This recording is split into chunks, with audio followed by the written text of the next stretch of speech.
Hey, what's going on, rivals? It's Strive Casual, and today we are back at it again with another news video. So today I watched the dev update, and I think I'm gonna put a link to it in the bio, so if you guys want to check it out yourselves, you can. But the devs just pretty much talked about some news coming up, especially with the half season for season 1, second half being right around the corner. It's literally 3 days away from the time that I'm recording this. So we've got a lot of exciting news coming with that. Some hero balances, some changes, some maps. Well, not some maps, just one map, but still, it's exciting. You know, new content's always great.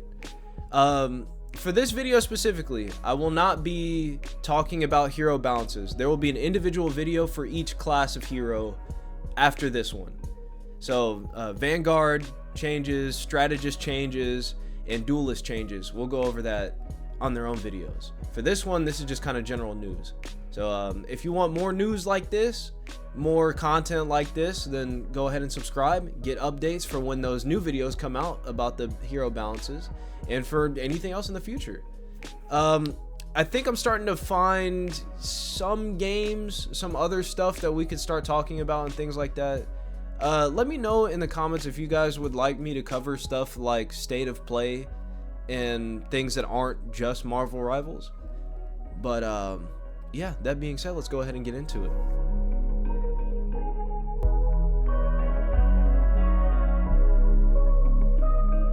Alrighty, first things first, Human Torch and the Thing are finally here, bro. And I don't know if you guys have seen it yet, but you guys need to go check out some video footage of like the gameplay footage, right? The official, it's the official Marvel Rivals page on Instagram, because that's where I saw it the first time. They just released footage of the two new characters. Johnny Storm looks fun, and bro, you know, I like the Fantastic Four. I rock with them, and I'm not really a duelist player, so I mean, it's exciting. His kit's cool and everything. His team up with Storm is so cool, but that's not who I'm hyped for, bro. The Thing, brother. You guys need to watch that gameplay for the Thing, man. You know, honestly, the first chance I get, once I'm able to look at all his abilities and stuff like that, you best believe that I'm making videos about it and I'm playing him for sure, dog. He is phenomenal. He looks great. I can't wait to play him. All right, Park, because it is in Central Park, New York. If you guys have been following with the story, pretty much Dracula is in New York right now. He's bringing Eternal Night. That's why the season was called Eternal Night. I think it's called Eternal Night. Dracula is trying to cause Eternal Night in New York City, and you already know vampires thrive in the night, so that's the whole purpose of it. And some of the other heroes in the game are trying to repel him back, and that's what we've been doing this season. So to finish off the story for this whole arc, we are now in Central Park attacking his actual castle, like where he's been posted up at this whole time while we've been doing the season. So that's going to be exciting. Great to see. Balance adjustments. Like I mentioned earlier, there are balance changes coming. And I just wanted to get this out the way, and I wanted to tell you guys this. The developers said that when it comes to hero balancing, that they do not intend to change heroes mid-season. They don't want to do that. Well, besides the literal half-season updates, they do not want to change heroes throughout the season. They want a big update at the beginning of a season and in the middle of a season to change balancing. And I know sometimes it's upsetting to, you know, there's things that we argue about, things that we say, talking about like, you know, oh, this is too hard, or these people are too ridiculous and too broken, this and that. It is what it is, right? As far as I'm concerned, and as far as we've seen, NetEase is doing a really good job of listening and balancing, and they play their own game. They test their own game. They look at the metrics all the time, ban rates, performance rates, all that stuff, and they double, triple check them before they do things. Mind you, they're not the biggest team. They're not the biggest development team, so they can't really just crank out updates like that anyways. But they don't want to do that because the state of the game, where it's at, is how you stay competitive. You need to adapt to the the sandbox that we have. I don't know if that's the right term. But you need to adapt to it, and that's how you play. It would suck to have the game change over and over and over again during the season when you're trying to climb, and proprietary updates that bring bugs and things like that. It just sucks. So I understand why they have that outlook of not doing major hero balances unless it's absolutely necessary. Now, they did say if it's something that's like game breaking or they really need to change something, then they will do it. But as far as like little tweaks here and there for heroes, it's not gonna happen. To me, that's good news, and I like that, so that's great.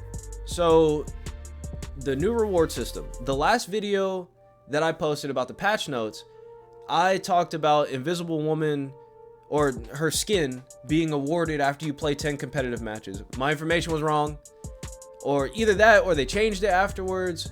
But you don't need to play 10 games to get the first half rewards. That was probably the case to begin with. I don't know. Like I said, at that time, that video was rushed. I should have took more time. But now, for sure, you will get your rewards immediately. You will be getting your Invisible Woman gold skin. If you hit gold and above, you will be getting the If you hit gold and above, you will be getting the Invisible Woman skin and the crest for if you got to Grandmaster or higher. Dude, I'm right on the cusp of Grandmaster. I'm gonna stream the last bit. I really hope that I get to Grandmaster to get a crest before the update in like 3 days. But I'm trying, we're grinding, we're gonna push for it. An exciting change is coming to the Chrono Tokens system. I'm not gonna lie to you, I had to do like 3 or 4 takes because I kept saying Chrono Tickets. It's getting on my damn nerves. So, Chrono Tokens. If you overflow, right, you get all the rewards on the Battle Pass, and you have a bunch of extra Chrono Tickets at the... You have a bunch of Chrono Tokens left over at the end of the season. If you bought the Luxury Battle Pass, which is the paid-for version of the pass, not the free version, but if you paid for it, and you got all the rewards, all the excess Chrono Tokens that you have will be transferred into units, the blue currency. They didn't give specifics on what the exact rate is. I'll have to look at it to see what it is, because I'm sure they have numbers for it. But there's a certain ratio of Chrono Tokens that you have that will be turned into units at the end of the season, which is great news, because I know for me in season 0, I had like almost 3,000 Chrono Tokens left over, and I was kind of sick about not being able to use that on the next Battle Pass, which, I mean, I understand not being able to use it on the next Battle Pass, but they just went to nothing. They just disappeared. So it's good to see that they listened to that and they're changing that. That's fantastic news. So for all you tournament players out there, I'm sure you guys have seen that North America servers hit maximum participants for tournaments. They hit their maximum amount of applications. So they are increasing the amount of applications for this time and the amount of participants in the tournaments. It's great. Marvel Rivals has just blown up and it's succeeding, and I'm so glad, because it may seem like I'm just starting to do this stuff just because it's a relevant game, but I'm telling you guys, I was so excited for this game to come out, right? I'm a person who played Overwatch in 2016 when it first came out. I was excited for that game. I had played it since it came out, and I took long breaks, of course, in between because it got really stale for me. But I used to play Overwatch a whole lot. When Overwatch was at one of its lowest times, reveals and news started coming out about Marvel Rivals, and it made me so hyped. You could play as Spider-Man, all this. I was sold immediately. The first thing I said was, I'm playing nothing but Spider-Man and nothing else. Turns out he is extremely hard to play, so I ended up just playing tanks anyways, because I mean that's what I did in Overwatch. I was a tank main. I am so excited for the stuff that happens and goes on in this game.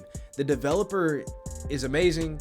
The community is pretty good so far. Of course, there's here and there. It's an online game and it's really popular right now, so you already know somebody's gonna be crying about it or hating it, loving it, arguments about this and that. But honestly, that's what makes games fun. That's what being in communities is great, you know, because I mean, at the end of the day, we can take a step back and be like, oh, it's online arguments, it's on the internet, this and that, be all upset about it. You know, you need to grow up, you're arguing on the internet. But at the same time, it's like, it's nice to have that breath of fresh air, like a community on a game. It's been so long since I've felt any of that. And I don't know, bro. It's just such a great experience. I've been looking forward to this game for the past like 2 years, and it's done nothing but exceed all my expectations so far. I love it, right? So, I don't know. You might think I'm crazy. I'm just saying, I love it. For the last bit of news, my notes are kind of jumbled. For the last bit of news, you will now be able to hide your name in Diamond 3 and above. So what they're giving us is not just like the streamer mode, but it's also hiding your name from the rest of the lobby until after the game starts. After some time, you'll be able to see names again. But I think the purpose for doing that is to make it to where you don't get like, I wouldn't say stream sniped, but once you get up to high enough ranks, you start to see the same people over and over again when you fight them. And knowing their name and knowing what they play, you can ban their main character or ban characters that you know they play well off of and stuff like that. So I think it's a good feature to keep the game fresh and like competitive, you know. Like, I mean, yes, I know bans are supposed to be strategic, but they're not supposed to be in a sense of personally catering towards hoeing somebody else, because that's really what you're doing. You're hoeing them, and you'll get hoed too. You'll get hoed back. They ban your stuff, you ban their stuff, and it just sucks. That's not an aspect of it. That's pretty toxic. I'm not gonna lie to you. It's kind of toxic. So it's really cool that they're adding that feature of being able to stay anonymous, at least for a little bit. They said that your name will still pop up later on, but at least during the ban phase and stuff like that, they won't be able to see it. It's optional, and you can turn it on or turn it off if you care that much or if you don't. But yeah, that's some good stuff. Alrighty guys, I think that'll do it for this video. I hope you guys are excited as I am, for the next update. Man, 3 days away. It cannot come fast enough, man. I want to play the thing so bad. All right, so in the future, later on this week, you guys be prepared for some patch notes videos, be prepared for some hero balancing notes and stuff like that. And I will give you a little bit of a spoiler, a little bit of something to get excited for. Strategists are getting balanced out. Cloak and Dagger, Luna Snow, Mantis, all of that is getting balanced out. It's amazing. We're gonna go over it in the strategist video. But until next time, I will see you guys later. Remember to like and subscribe for more, and I will see you guys in the fight. Peace.